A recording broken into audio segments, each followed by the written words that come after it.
Film terbaru Kung Fu Panda telah keluar, dan sepertinya reviewnya kurang senang akan filmnya. Tapi tenang, ada versi alternatif dari film tersebut yang sungguh bagus. Tapi ada perubahan, kali ini bergenre horor. Filmnya berjudul Musuh Terbesar Kung Fu Panda.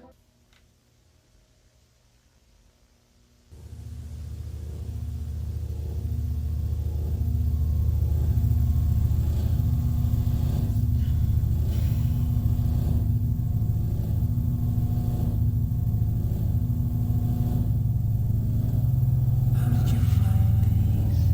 I took away your parents. Everything. I scarred you.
Yap, itu film alternatifnya. Film barusan yang kita nonton tadi itu termasuk genre analog horror. Itu merupakan jenis film yang tak begitu lama lalu aku mulai sungguh tertarik dan nonton banyak konten semacam itu. Itu salah satu bentuk horor yang sungguh menarik dan paling kusuka. Barusan dibuat oleh YouTuber bernama Vibing Leaf. Dia suka membuat konten analog horror. Kalian ingat tidak Red Mist episode SpongeBob? Aku yakin sebagian besar dari kalian familiar. Nah, YouTuber Vibing Leaf mengadaptasi Red Mist.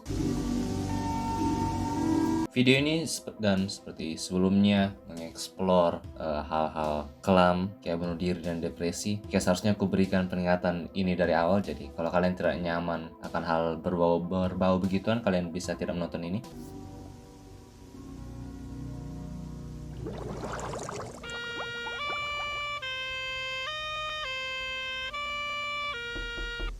Aku juga suka konten ini.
Menonton konten semacam ini berhasil membuatku goosebump.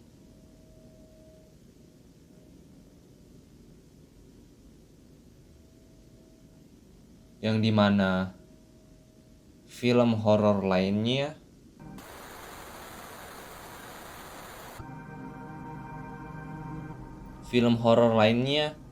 sepertinya tidak. Mereka hanya berhasil membuatku kaget dengan jump scare murahannya mereka.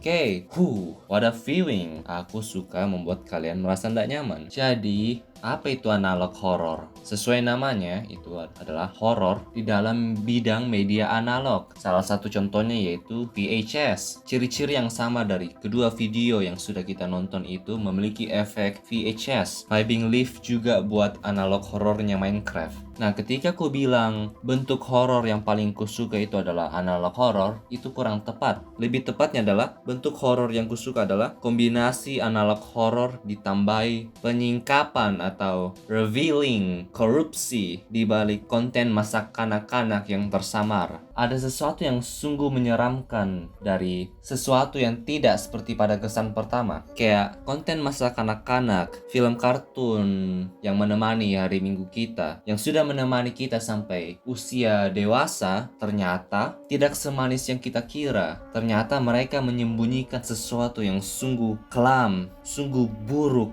di balik semak. Itu adalah pengkhianatan. Teman masa kanak-kanak manis kita menusuk kita dari belakang. Itu ditangkap atau di-capture dalam efek VHS seakan-akan seperti iblis menyusup ingatan masa lalumu, menunjukkan kebenaran yang tidak ingin kau saksikan. Aku tidak bilang kalau pembuat film di balik Kung Fu Panda itu secara berkomplot menyembunyikan sesuatu yang jahat dari audiens, tapi Vibing Leaf secara kreatif mengambil konten innocent kesukaan anak-anak, menyingkap itu, mengambil aspek yang dia bisa explore. Contohnya di film Kung Fu Panda kedua, musuh Po yaitu Lord Shen membasmi ras panda. Di film Kung Fu Panda kedua, mereka mempresentasikan itu nggak terlalu serius. Ya serius sih, tapi nggak berat-berat amat. Tapi ketika kalian mendengar pernyataan itu, lahirlah banyak potensi. Dan Vibing Leaf mengambil potensi itu. Itu berbau Hitler. Vibing Leaf semacam mengeksplor trauma Po atau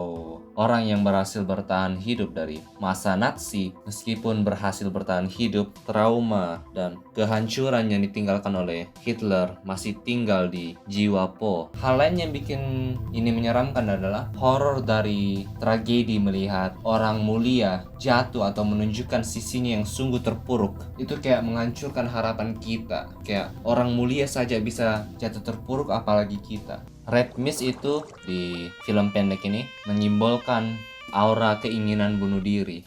Ide-ide tersebut mulai mendatangi pikiran Squidward, disimbolisasikan oleh orang ini.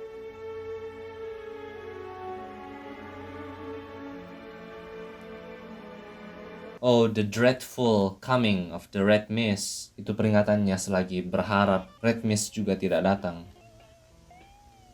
Squidward sungguh terganggu, sering berinteraksi dengan SpongeBob dan Patrick. Vibing Leaf mendorong itu ke ujung ekstrim yang kelam bagaimana. Seakan-akan SpongeBob dan Patrick mendorong Squidward sampai mau bunuh diri. Aura Red Mist telah datang, harinya telah tiba, mengelilingi rumah Squidward. Iblis datang untuk menjemput Squidward. Kebanyakan film horor lebih baik mencontohi ini. Untuk berkualitas, jangan hanya mengandalkan jump scare murahan. Karena ketika aku saksikan itu, aku takut bukan karena takut terhadap konsep horornya yang kreatif dan pintar, tapi aku hanya takut untuk dikagetin. Kaget pada umumnya.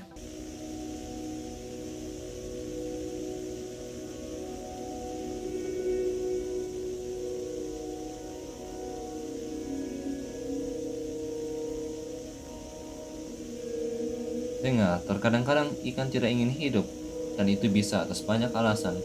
Aku minta maaf itu harus Squidward, tapi ketahuilah aku berada di sini untukmu. Terima kasih, Patrick.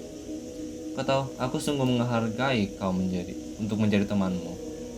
Aku berharap aku bisa mengatakan ini kepada Squidward juga, untuk menjadi teman yang lebih baik. Aku mengerti. Patrick? Hmm? Kau tahu, aku akan mempertahankan percakapan ini untuk waktu yang sungguh lama. Siapa tahu berapa lama. Terima kasih karena telah memberitahukan apa yang barusan saja kau kasih tahu kepadaku. Aku sungguh membutuhkannya. Hal apa? Nah,